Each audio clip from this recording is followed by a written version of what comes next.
The room fell silent, the kind of silence that presses against your chest and makes every heartbeat feel like a drum. It was early evening in Manhattan, and the tension between two of the world's most formidable minds had drawn a crowd that buzzed like static electricity. Robert De Niro, legendary actor, a man whose intensity could shake a room, leaned forward in his chair, a sly grin tugging at the corner of his mouth.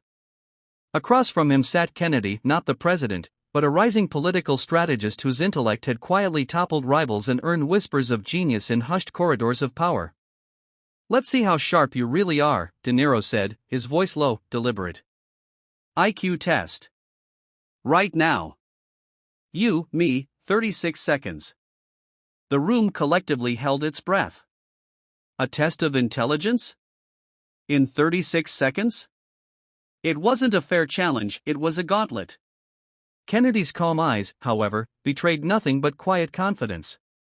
He leaned back, fingers steepled, and allowed a small smile to play across his lips. De Niro watched the seconds tick on, the clock's relentless countdown echoing in the room. 36 seconds wasn't long, but for Kennedy, it was enough. He reached into his briefcase, producing a sealed envelope. The letter inside, Kennedy claimed, was a record of an IQ challenge he had completed years ago, an official test, evaluated and verified, and he had never needed to show it until now. De Niro raised an eyebrow. "You expect me to believe a letter will prove anything?" Kennedy didn't answer immediately. He slid the envelope across the polished mahogany table, and De Niro, fueled by a mix of curiosity and competitive pride, tore it open. Inside, the letter detailed Kennedy's IQ score, one that, even by the most conservative estimates, surpassed any known record of brilliance. But it wasn't just the number that stunned De Niro.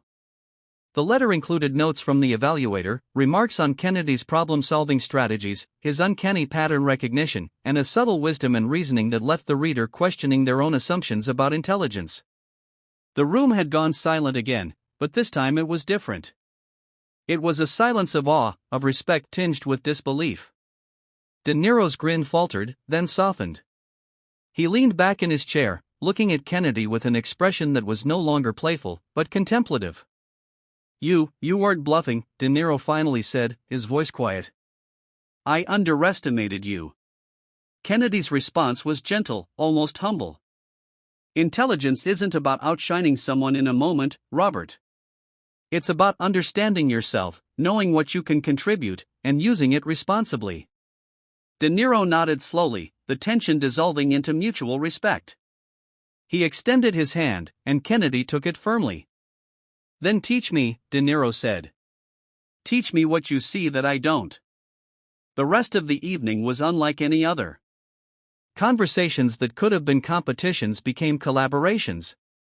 De Niro,